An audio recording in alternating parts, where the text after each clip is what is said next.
तो दोस्तों स्वागत है मेरे यूट्यूब चैनल पीडी न्यूज में। मैं आप लोगों को एक ऐसे व्यक्ति से मिलाना चाहता हूँ इनके विषय में। मैं बता दूं कि एक पत्रकारिता से जुड़े थे, उनकी पत्रकारी करते थे दिल्ली में जो शब्द बोध नाम की थी। तो इतना जितना था मैं जानकारी मैं आपको बता दिया, इसके बाद मैं इन्हीं से पूछता हूँ। तो शुरुआत करता हूँ पहले की राजनीति में और अब की राजनीति में, क्योंकि ये काफ़ी बुजुर्ग हैं और राजनीति में काफ़ी इनकी पकड़ भी है। तो मैं इन्हीं से जानना चाहता हूँ कि सर बताइए कि पहले की राजनीति में और अब की राजनीति में कितना अंतर है? अंतर तो बहुत हो गया है। पहले की राजनीति जो थी मूल्यों पर आधारित थी और राजनीति में ईमानदारी थी। जो लोग राजनीति करते थे ईमानदारी तरीके से करते थे। अब की राजनीति अब क्या कहा जाए, या धोखे की राजनीति है, झूठ की राजनीति है, जुमलेबाजी की राजनीति है। पहले लोग स्वतंत्रता संग्राम से के सिपाही जो थे वो चुनाव में लड़ते थे आमतौर पर, और उनके अंदर बहुत ईमानदारी हुआ करती थी, चाहे कांग्रेस में हो, चाहे उत्तर भारतीय जनसंघ की भारतीय जनसंघ में हो, कम्युनिस्ट पार्टियों में हो, या सोशलिस्ट पार्टी, प्रजा सोशलिस्ट पार्टी में रहे हैं लोग। एक से एक बीजेपी नेता है और समर्पित हो, तो जनता के प्रति बहुत समर्पित थे, लोकतंत्र के प्रति समर्पित थे। लेकिन अब वो स्थिति नहीं है। अब तो स्थिति ये हो गई है आज 2014 के बाद कि राजनीति करने वाले या सत्ता में जो लोग हैं, इन्होंने भारत के संविधान की धज्जियां उड़ाना शुरू कर दिया है या उड़ा दिया है। इनका कब्जा पहले सबसे पहले मीडिया पर हुआ, चाहे वो प्रिंट मीडिया हो या टेलीविज़न का मीडिया हो, इलेक्ट्रॉनिक मीडिया हो, उस पर पहले कब्जा किया। चाहे जो भी तरीका अपनाया हो, उस तरीके से अपना करके उन्होंने कब्जा किया कर दिया। जो चाहते हैं वही सकता है, जितने बात चाहते हैं वो उतने बात सकता है। इसमें विपक्षी पार्टियों की पूरी तरह उपेक्षा या उनको बदनाम करने की रणनीति पर आज की मीडिया काम कर रही है। दूसरा हो गया, मीडिया के बाद इन्होंने सुप्रीम कोर्ट पर कब्जा कर दिया। यहाँ की जो संविधान की रक्षा करने वाली संस्था रही है या है, उस पर कब्जा करने का काम किया। या आम तौर से आरएसएस के प्रति जो सद्भावना रखने वाले लोग रहे, उनकी भर्तियाँ कराई गई, चाहे हाई कोर्ट हो या सुप्रीम कोर्ट हो। इस तरह के लीनिंग के लोग, आरएसएस के लीनिंग के लोगों को चुन करके रखवाया गया। मेरे हिसाब से जैसे आप 2014 के बाद ऐसी जो घटनाएं बहुत ज़्यादा हुई, जैसे आप चलता, क्योंकि हम लोग तो बहुत पहले नहीं थे। हम जहाँ तक मुझे जानकारी है कि 1990 के बाद सक्रिय राजनीति में मैं भी थोड़ा सा रखने लगा विचार। तो उससे पहले की जो राजनीति थी और मीडिया की जो स्वतंत्रता थी, जो एक चौथे स्तंभ के रूप में माना जाता है, तो मीडिया को किस तरह इन्होंने कवर किया है, पहली चीज़। दूसरी चीज़ कि मैं ये भी मैं देखता हूँ कि बहुत सारी मीडिया है ना, बहुत सारे मीडिया वाले लोग हैं कि जो सरकार की बड़ाई करते हैं तो बड़ाइयाँ करते रहते हैं, लेकिन कहीं ना कहीं मैं ये भी देखता हूँ कि कुछ ऐसे मीडिया वाले लोग हैं कि सरकार की बुराई करते हैं, जो बुराइयाँ करते हैं। तो मेरे समझ में ये नहीं आता है कि क्या कोई सरकार बिल्कुल बुरे काम कर सकती है, क्या कोई सरकार बिल्कुल सही काम कर सकती है। तो आप मीडिया को किस तरह आप देखते हैं अपने हिसाब से? देखिए, मीडिया को चौथा स्तंभ कहा गया, जो कार्यपालिका, न्यायपालिका है और व्यवस्थापिका जो है, या उसके बाद जो चौथा स्तंभ मीडिया को इसलिए कहा गया है कि वो सरकार पर नजर रखे। सरकार क्या कर रही है, गलत कर रही है, सही कर रही है, इस पर नजर रखे, और जहाँ गलत कर रही है उसको जनता के सामने लाए। वो अब नहीं हो रहा है। अब तो इस तरह की बात ही नहीं हो रही है। वो बस विपक्ष को बदनाम करने का एक खास तौर से आप समझ लीजिए कि आप भी देखे होंगे या देख रहे होंगे, हिंदू मुस्लिम, यही हो रहा है। पहले भारतीय जनसंघ थी, उसके जिला के हमारे प्रेसिडेंट हुआ करते थे चमन लाल गर्ग, स्टीमर घाट गाजीपुर में रहते थे। वो विस्थापित थे, पाकिस्तान से आए हुए थे। तो हर वक्त जो आदमी वो जो चलता था, अध्यक्ष जो चमन लाल जी थे वो चलते थे, तो हर वक्त लाठी में भारतीय जनसंघ का झंडा दिए जाते थे, उसमें दीपक का निशान हुआ करता। पत्रकार भी थे उसमें, गुलाब चंद भारती थे, डिस्ट्रिक्ट हॉस्पिटल गाजीपुर के सामने उनकी चाय की गोमती में दुकान थी, तो वहाँ बैठते थे, जाते थे वहाँ बैठते थे, बातें। लेकिन आलोचना प्रत्यालोचना जो होती है उसमें बुरा नहीं मानते थे, आलोचनाओं को सुनते थे, उसके हिसाब से सभ्य तरीके से जवाब देते थे, भाषा होती थी, सारा होता। लेकिन अब की स्थिति ये है कि अगर हम आपकी आलोचना कर दें या किसी पार्टी की या किसी नेता की आलोचना कर दें, तो नेता जो है चाहे पार्टी हो, दुश्मन के तौर पर आपके पास व्यवहार करें, या दुश्मन। तो सर मैं चला जाता हूँ उसी आप ही के ज़माने में। तो 1974 में इमरजेंसी इंदिरा गांधी जी लाई, तो और भी खराब है मेरे हिसाब से। तो उसको आप कैसे देखते हैं कि जो इमरजेंसी इंदिरा जी लाई थी उस जमाने में, तो ये कहाँ तक संवैधानिक था कि सही था या गलत था? उसमें आप देखे होंगे क्योंकि उम्र ज़्यादा है आपकी, तो अनुभव किए होंगे। तो नहीं, वो स्थिति ये थी कि गुजरात से लेकर बिहार से लेकर यहाँ पे सब छात्रों का आंदोलन शुरू हुआ था, और उस आंदोलन के बाद इसको खास तौर से बिहार में जयप्रकाश नारायण जी थे, वो इसका नेतृत्व किए और उन्होंने आह्वान किया जो साधका में जो डीएम देते हैं या जो सेक्रेटरी होते हैं, ये होते हैं, खास तौर से सेना को, फोर्स को, ये सरकार की बात न माने। तो जो आदमी जब इस तरीके की क्या कहते हैं उसको, आप आह्वान करेंगे सेना की या उसको विद्रोह करने की बात करने लगेंगे, तो कोई भी सत्ता में उसको लगता है खतरा है भाई, तो व्यवस्था हो जाएगी, देश खत्म में चला जाएगा। तो इसको सोच करके इंदिरा गांधी ने किया था। लेकिन इंदिरा गांधी ऐसी थी जो लोकतंत्र की रक्षा के लिए, लोकतंत्र के महत्व को समझते हुए चुनाव करवाया और अपने स्वतः जमा दे गए। तो देखिए कहीं न कहीं हम एक मेरे समझ में आता है कांग्रेस, अगर आपको ये आपको 2014 के बाद और इसके पहले की जितनी भी सरकारें थी, तो उसमें मैक्सिमम कांग्रेस की गवर्नमेंट थी।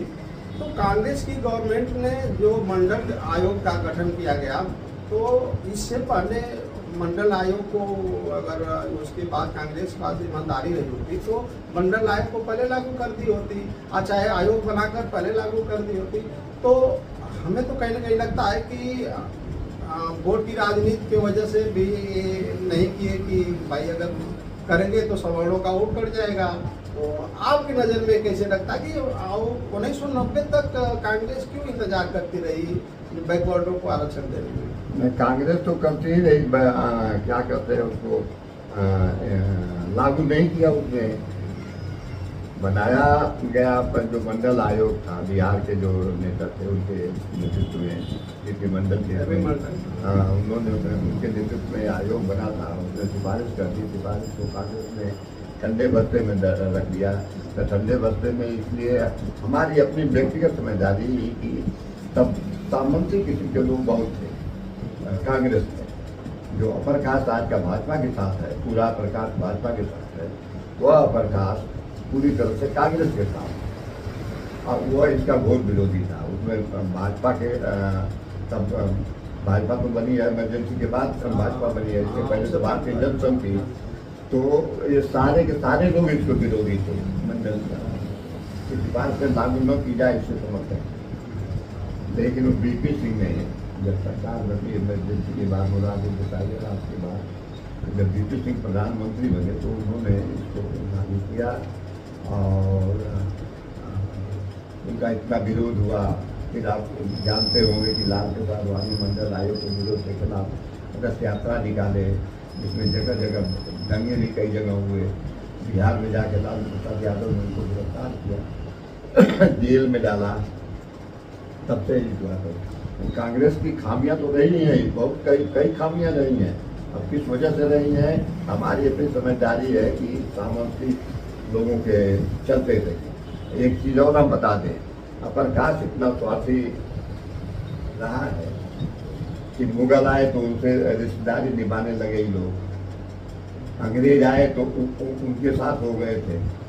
तो उसमें से बहुत सारे लोग प्रकाश के ही लोग बहुत लड़ाई लड़े अंग्रेजों के खिलाफ, लेकिन उनके साथ हो गए। इसी के चलते वो जमींदार बने, जमीनों के मालिक बने, जिसको जमीन देना हो देते थे, नहीं देना हो नहीं देते थे। फिर कांग्रेस आई तो कांग्रेस के साथ हो गए, अब भाजपा आई है तो भाजपा के साथ हो गए। नहीं, जैसे हम बात अपर कास्ट की अगर करते हैं तो कहीं न कहीं हम जब बीपी सिंह को लेते हैं तो बीपी सिंह भी अपर कास्ट के ही थे, जो बैकवर्डों के लिए मंडल आयोग का जो सिफारिशें थी उसको लागू किए, और बाबा साहब भीमराव अम्बेडकर के जो एक भारत रत्न का पुरस्कार दिए वो भी सवर्ण के थे। तो हम सारे सवर्ण को एक सारे सवर्ण को हम नहीं कर रहे हैं, सारे सवर्ण कांग्रेस में जो आज़ादी की लड़ाई में बहुत सारे सवर्णों ने हिस्सा लिया। एक से एक पढ़े लिखे लोग, समझदार लोग, पैसे वाले धनी लोग उसमें थे, तो उन्होंने भाग लिया। वो हम नहीं कर रहे हैं, इन जनरल बात हम कर रहे हैं प्रकाश की, जिसकी सत्ता होती है उसके साथ हो जाते हैं। अब किसके क्यों हो जाते हैं ये बात समझ में नहीं आती कि क्यों हो जाते हैं। देखते हैं कि ये सत्ता में अच्छा जो पिछड़ी जातियों दलितों के खिलाफ जो अत्याचार होते हैं, जो लोग लड़ाई लड़ते हैं, अगर दलितों के साथ हो में दूसरी पार्टियों के लोग तो उनके खिलाफ वो खड़े हो जाते हैं। ये सबसे बड़ी दिक्कत ही है। तो एक बहुत ही अहम क्वेश्चन है जो मेरे दिमाग में बहुत दिनों से है। तो हर पार्टी जब कोई भी पार्टी जब नई आती है तो उसका एक मोटिव होता है, उनका एक सिद्धांत होता है कि हम इस सिद्धांत पे रहेंगे। हमारा सिद्धांत जैसे कोई अखिलेश जी पीडीए लेकर चल रहे हैं, भाजपा हिंदू राष्ट्र चाहे हिंदू लेकर चल रही है, कांग्रेस का भी कुछ था, बसपा का भी कुछ था। तो अब सबसे समस्या ये हमारे लिए हो रही है कि बाद में ये लोग कैसे आपस में ज्वाइंट हो जाते हैं। जो अपने जो इनका विरोधाभास होता है, जो टाइम को कहेंगे, इनका जो सिद्धांत, इस सिद्धांत को लेकर आते हैं, लेकिन कैसे एक हो जाते हैं। भाई इनके भी सिद्धांतों का समझौता नहीं ना होता, सिद्धांतों के चलते एक नहीं होते हैं, स्वार्थ के सत्ता के लालच में सब एक होते हैं। हाँ। ये नहीं है कि सिद्धांत को लेकर के एक होते तो झगड़ा क्यों होता, अलग अलग क्या नहीं करते। हाँ। तो सत्ता के लिए करते हैं। तो देखिए, अगर आपको अगर कार्यकाल देखा जाए जितने भी प्रधानमंत्री हुए अब तक, तो आपको वहाँ से और सफर शुरू किया। आपके जमाने में प्रधानमंत्री कौन थे, कब से आप जान रहे हैं? जवाहरलाल नेहरू से आप जानते हैं? अब तो बहुत बढ़िया हुआ। जवाहरलाल नेहरू से 64 में उम्र है ना। हाँ। 64 में हम इंटर में पढ़ते थे। तो वहाँ से लेकर 2025 तक राजनीति आप देखे हैं, आप राजनीतिक जगह पर थे। आपकी पत्रिका शब्दबोध नाम से थी। शब्दबोध, हाँ, शब्दबोध। तो आप काफ़ी बारीकियों से समझने की कोशिश किए होंगे उस समय। तो मैं आपसे बस अंतिम शब्द जानना चाहता हूँ कि जितने प्रधानमंत्री आए अब तक 2025 तक, आपको नंबर देना पड़े तो किसको कितना नंबर दे सकते हैं? देखिए, नंबर की बात हम क्या करें। जब देश आज़ाद हुआ तो 35-37 करोड़ आबादी थी देश की। हम लोग बच्चे थे तो साइकिल खरीद के आगे भी घर पे हमारे आई थी। तो उसमें जो फ्री होती है वो जर्मनी की बनी थी, चेन कहीं का बना होता था। साइकिल की रिंग थी कहीं से विदेश से बन के आया था, बनी होती। तब कुछ नहीं था, सुई तक नहीं भारत में बनती थी। कितना मैंने छोटा बजट था भारत सरकार का, साधन नहीं था। हिंदुस्तान पाकिस्तान अलग हो गया था, सब बंटवारा हो गया था, नई सरकार बनी थी। तो उसको व्यवस्था करने में मैंने इस देश को एक दिशा देने में जवाहरलाल नेहरू की भूमिका तो महानतम थी। भले यार जवाहरलाल नेहरू को लोग गाली दें या उसका विरोध करें या आलोचना करें, जो भी करें, लेकिन इतने वो समझदार है, इतने थे कि देश को सारी जितने सार्वजनिक क्षेत्र के उपक्रम है खड़ा किया। आपके ऑल इंडिया इंस्टीट्यूट जैसा, IIT जैसा बहुत सारे संस्थान उन्होंने बनाए। उसी सीमित संसाधन में कम बजट सरकार की तब हो रहा था, लाखों की बजट हो रहा है।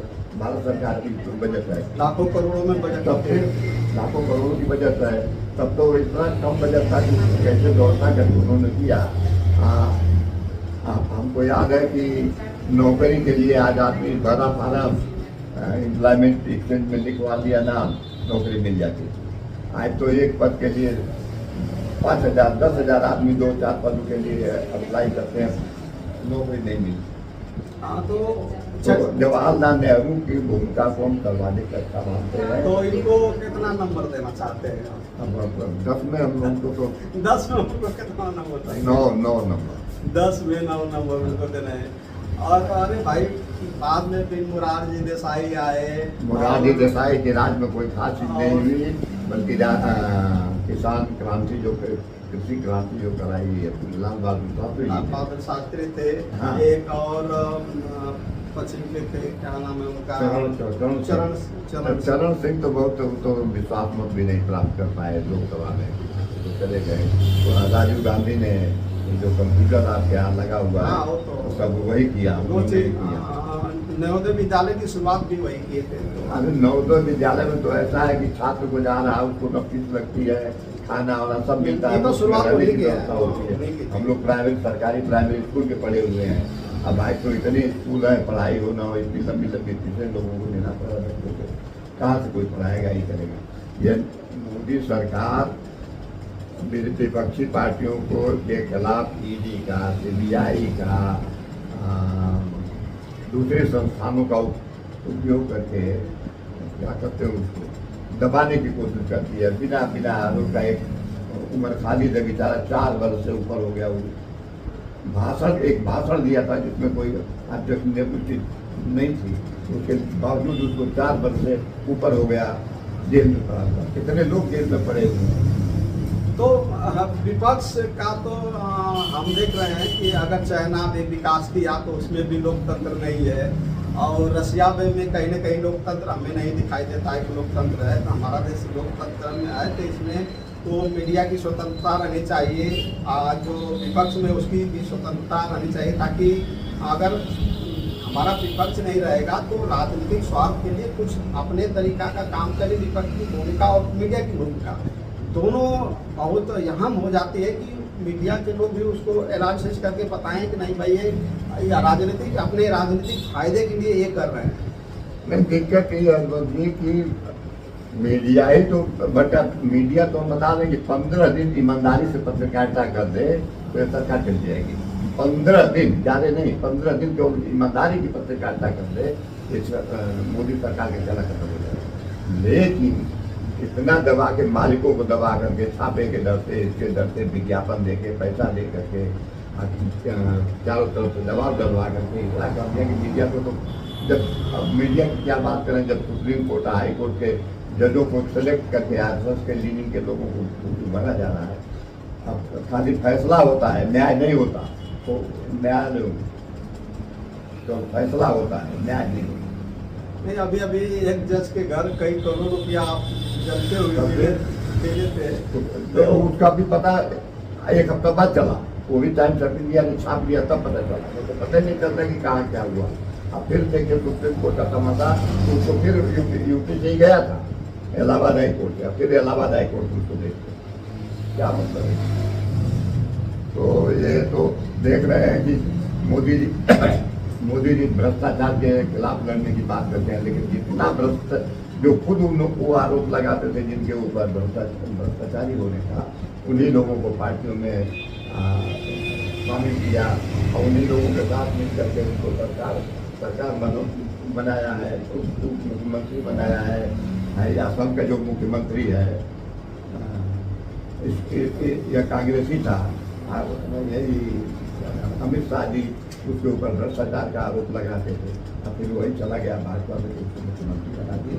इतना सांप्रदायिक बातें करता है वो।